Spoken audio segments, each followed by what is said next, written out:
యెషయా గ్రంథము 55వ అధ్యాయంలో నుంచి మనము చూసాము. ఏం చూసాము అంటే, దేవుడు కృపతో మళ్ళీ మళ్ళీ మనల్ని, దారి తప్పిపోయిన మనల్ని మళ్ళీ మళ్ళీ ఆయన పిలుస్తూ ఉన్నాడు. ఇశ్రాయేలీయులకు దేవుడు ఆ రోజు కృపతో అదే ఆహ్వానం ఇచ్చాడు అన్న విషయాన్ని మనం చూసాము.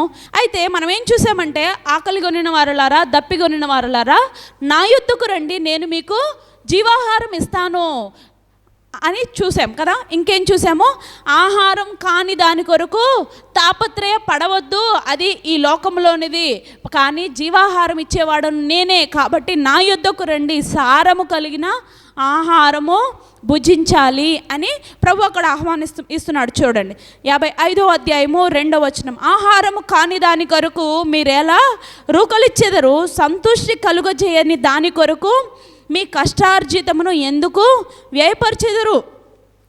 నా మాట జాగ్రత్తగా ఆలకించి మంచి పదార్థము భుజించుడి, మీ ప్రాణము సారమైన దాని యందు సుఖింపనీయుడి. చాలా మంచి మాట. ఏం చెప్తున్నాడు ఆయన? ఆహారము కాని దాని కొరకు మీరు ఎందుకు మీ కష్టాన్ని, మీ శ్రమను, మీ ఎనర్జీని, లేకపోతే మీ ఆలోచనను ఎందుకు వ్యర్థపరుస్తారు? సారమైన దాని కొరకు నా మాట జాగ్రత్తగా వినండి అని ప్రభు మనల్ని హెచ్చరిస్తున్నాడు. జాగ్రత్తగా ఆయన మాట విని మరి ఏం తినాలంట మనం? ఆయన చెప్తున్నాడు చూడండి, నా మాట జాగ్రత్తగా ఆలకించి మంచి పదార్థము భుజించుడి అంటున్నాడు. మంచి పదార్థములు నీ ఆత్మీయ స్థితికి సరిపడిన ఆహారము, నీ ఆత్మను బలపరిచే ఆహారము, నీవు పడి ఉన్న చచ్చిన స్థితిలో ఉన్న నిన్ను లేవనెత్తి జీవాహారం ఇస్తానంటున్న దేవుని యొద్దకు వెళ్ళి జీవాహారము భుజించండి.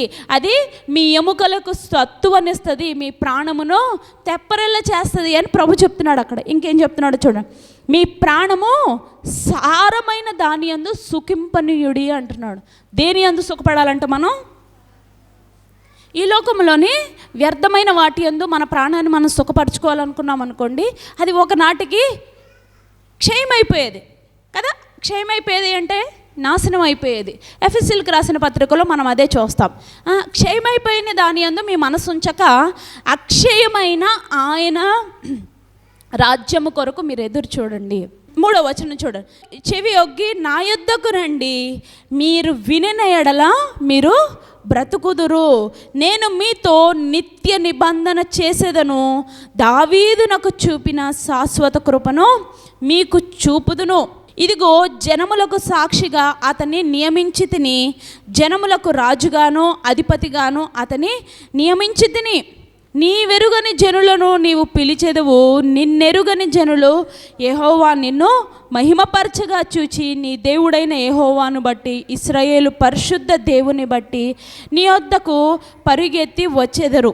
యెహోవా మీకు దొరుకు కాలమందు ఆయనను వెదుకుడి, ఆయన సమీపములో ఉండగా ఆయనను వేడుకొనుడి.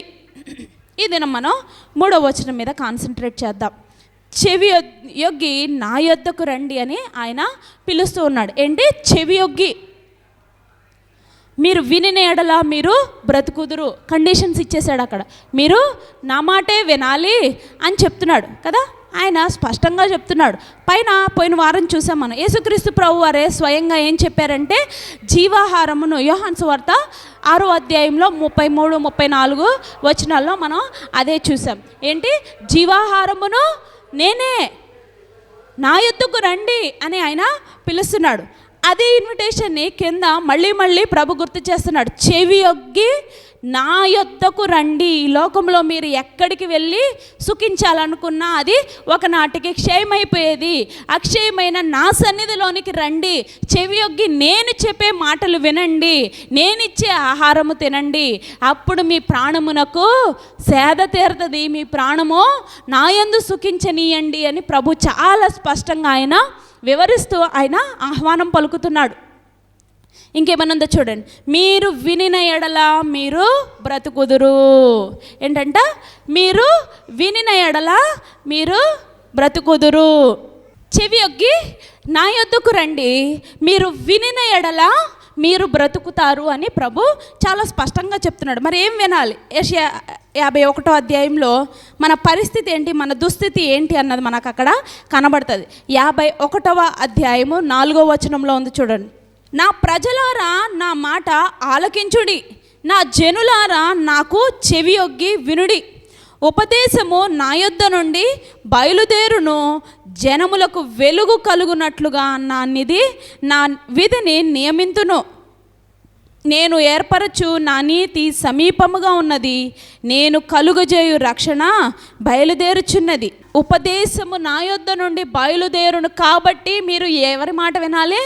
నేను చెప్పిన మాట వింటేనే మీకు ఆశీర్వాదము, నేను చెప్పిన మాట వింటేనే మీరు బ్రతుకుతారు అని ప్రభు చాలా స్పష్టంగా మళ్ళా చెప్తూ ఉన్నారు. యెషయా గ్రంథము 55వ అధ్యాయము 3వ వచనం చూస్తున్నామండి. మరి రోమీయులకు రాసిన పత్రిక 10వ అధ్యాయము 5వ వచనం తీద్దాం. అక్కడ ఆయన మాట వినినప్పుడు యథార్థమైన పశ్చాత్తాపము మనం అక్కడ చూస్తాం. రోమీయులకు రాసిన పత్రిక 10వ అధ్యాయము 5వ వచనంలో చూస్తే, విశ్వసించు ప్రతి వానికి నీతి కలుగుటకై క్రీస్తు ధర్మశాస్త్రమునకు సమాప్తి అయి ఉన్నాడు. ధర్మశాస్త్ర మూలమగు నీతి నెరవేర్చువాడు దాని వలననే జీవించునని మోషే వ్రాయుచున్నాడు. అయితే విశ్వాస మూలమగు నీతి ఇలాగు చెప్పుచున్నది. ఏం చెప్తుందో చాలా శ్రద్ధగా వినండి.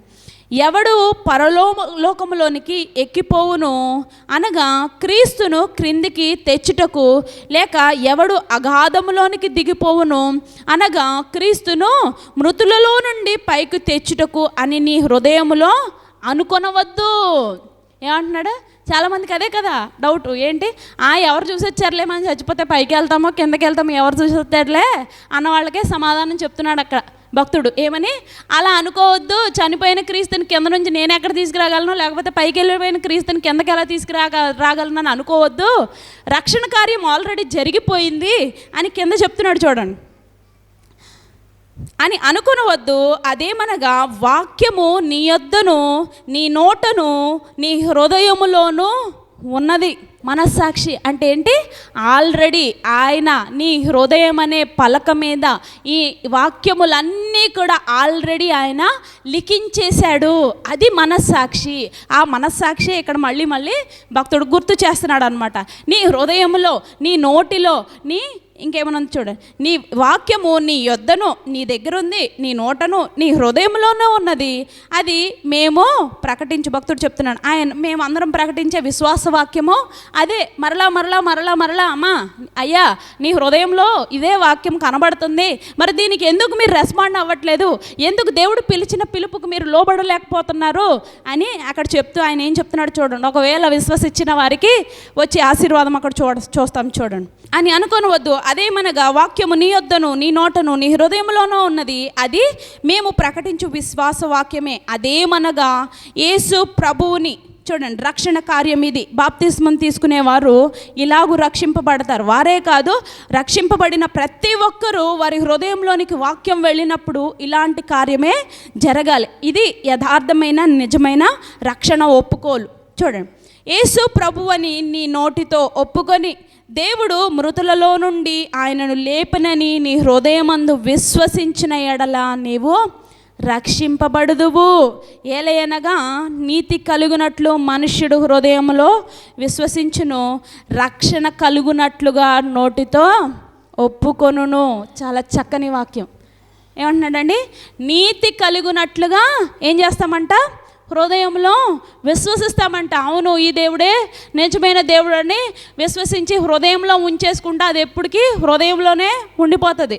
అయితే యేసుక్రీస్తు ప్రభు వారు అనేక సార్లు ఆయన ఏమని చెప్పారంటే, జనులందరి ఎదుట నీవు నన్ను ఒప్పుకొనిన ఎడల నేను నిన్ను నా తండ్రి అయిన దేవుని ఎదుట ఒప్పుకొందును అని చెప్పాడు. లేకపోతే మీరెవరో నాకు తెలియదు అనేసి విడిచిపెట్టేసి వెళ్ళిపోతాను అని ఆయన చాలా స్పష్టంగా చెప్పారు. అదే ఇక్కడ మళ్ళీ భక్తుడు ప్రూవ్ చేస్తున్నాడు అనమాట. ఎవరైతే నిజముగా యథార్థముగా హృదయంలో ఈ నా దేవుడు నా హృదయంలో ఇటువంటి రక్షణ కార్యాన్ని జరిగించాడు, ఆయనే నిజమైన దేవుడు, ఆయన తప్ప మరి ఏ దేవుడునూ లేడు, నేను చేసిన ఇటువంటి ఘోరమైన ఈ పాపములన్నిటికీ ప్రాయశ్చిత్తము, జీవాహారము, జీవమునివ్వగలిగిన దేవుడు, నిత్యత్వంలోనికి నన్ను తీసుకెళ్ళగలిగిన దేవుడు, ఈ రక్షించగలిగిన సమర్థుడైన ఈ దేవుడే అని ఎవరైతే హృదయంలో నమ్మి జనులందరి ఎదుట ఆయన నామమును ఒప్పుకుంటారో వారికే ఆయన జీవమును ఇస్తాను అని చాలా స్పష్టంగా ఆయన చెప్తూ ఉన్నాడు. అవునండి, అదే చెప్తున్నాడు అక్కడ, వారే రక్షింపబడతారు అని చెప్తున్నాడు అక్కడ కదా. ఏమని? యేసు ప్రభు అని, యేసే ప్రభువు, ఆయనే నన్ను రక్షిస్తాడు, ఆయనే నా కొరకు రక్షణ కార్యం చేశాడు అని హృదయములో విశ్వసించి మృతులలో నుండి మరణించిన చచ్చిన నా పాపములో చచ్చిన స్థితిలో నేను ఉండగా ఆయన లేపినని హృదయములో విశ్వసించి నోటితో ఆయనను ఒప్పుకొనిన ఎడల నీవు రక్షింపబడుదువు అంటున్నాడు ఆయన. నీతి కలుగునట్లు మనుషుడు ఏం చేస్తాడంట? తన హృదయంలో యేసుక్రీస్తును ప్రభు అని విశ్వసిస్తాడంట. అది రక్షణ కార్యము, అది మన హృదయంలో జరగాలి. ప్రతి మనుషుడు రక్షణ కలుగునట్లు ఆయనే నన్ను రక్షించనని నోటితో ఒప్పుకోవాలని చాలా స్పష్టంగా రోమీలకు రాసిన పత్రిక 10:10 ఉంటుంది. మీరు చెవియొగ్గి నా యొద్దకు రండి, మీరు వినిన ఎడల మీరు బ్రతుకుదురు అన్న మాటకు మనము ఈ దినం చూసాం. అయితే అదే వచనంలో 3వ చివరి లైన్ ఏమనుందంటే, దావీదునకు చూపిన శాశ్వత కృపను మీకును చూపుదును అని చెప్తున్నాడు. దావీదుకి ఆయన నిత్య నిబంధన ఒకటి చేసేసాడు, నీలో నుండి ఒక రక్షకుడు వస్తాడు, నీ రాజ్యము ఎన్నటన్నిటికీ ఉండిపోతుంది, నీ సంతానమే నీ రాజ్యమును నేను, నీ సింహాసనము నేను స్థిరపరుస్తాను తరతరములకు, నీ ముందే కానీ నీ తర్వాతే కానీ ఇటువంటి రాజు మరి ఒక రాజు లేకుండా నేను చేస్తానని దావీదుతో ప్రభు వాగ్దానం చేశాడు. అట్టి రీతిగానే తన కుటుంబంలో నుండే, తన వంశావళిలో నుండే రక్షకుడైన యేసుక్రీస్తు ప్రభువారిని ఆయన ఈ లోకంలోనికి పంపించి ఈనాటికి కూడా ఆయనే ప్రభు, ఆయనే మనల్ని ఏలుచున్న రాజు అని మనము నమ్మి హృదయంలో విశ్వసించి ఆయనను మనము విశ్వసిస్తున్నాం. దావీదుతో ఆయన చేసిన నిత్య నిబంధన. చివరిగా హెబ్రీలకు రాసిన పత్రిక 13వ అధ్యాయం 20వ వచనం చూసుకొని, గొర్రెల గొప్ప కాపరి అయిన యేసు అను మన ప్రభువును నిత్యమైన నిబంధన సంబంధమగు రక్తమును బట్టి మృతులలో నుండి లేపిన సమాధానకర్తయగు దేవుడు యేసుక్రీస్తు ద్వారా తన దృష్టికి అనుకూలమైన దానిని ఎవరిలో జరిగేశాడంటండి? చదవండి, అందరము కలిసి చదువుదాం. యేసుక్రీస్తు ద్వారా తన దృష్టికి అనుకూలమైన దానిని నాలో జరిగించుచు ప్రతి మంచి విషయంలోనూ తన చిత్త ప్రకారము చేయుటకు నన్ను సిద్ధపరచునుగాక. విశ్వాసులమైన మనకు ఆయన ఇచ్చిన గొప్ప బ్లెస్సింగ్ అంట. ఏంటి? ఎవరమైనా ఏమనుకుంటాము, ఇప్పుడు వర్క్ చేసే చోట అనుకోండి, అధికారులకు నమ్మకంగా ఉండి వారి ఫేవర్ని మనం కోరుకోవాలనుకుంటాం, వారికి అనుకూలంగా ఉండాలని మనం అనుకుంటాం. మరి అన్నిటికంటే గొప్ప కాపరి అయిన యేసుక్రీస్తుకి ఆయన చిత్తము జరిగించడానికి, ఆయనకు అనుకూలముగా జీవించడానికి, మనలో ఆయన కార్యము జరిగించడానికి మనల్ని ఆయన వాడుకోవాలనుకుంటున్నాడంట. మరి అటువంటి పరమ తండ్రి దేవునికి మన హృదయాలను మనము అర్పించేయాలి. ఆయనే మన గొప్ప కాపరి అని ఆయన అక్కడ చెప్తున్నాడు. ప్రతి మంచి విషయము మనలో జరిగించాలంట. ఆయన చిత్త ప్రకారము, ఆయనకు అనుకూలమైన దానిని మనలో జరిగించుకోవాలని ప్రభు ఆశపడుతున్నాడు. ఈ దినం నీ హృదయం ఆయనకు అనుకూలంగా ఉందా, లేకపోతే లోకానికి అనుకూలంగా ఉందా? ప్రశ్న మీ ముందే. గొర్రెల గొప్ప కాపరి అయిన యేసు మన ద్వారా మంచి నిత్య నిబంధన చేసి మన పాపములన్నిటికీ ఆయన విడుదల కలుగు చేసి, పాపక్షమాపణ కలుగు చేసి, ఆయనకు అనుకూలమైన దానిని మన ద్వారా జరిగించుకోవటానికి ఆయన ఇష్టపడుతున్నాడు.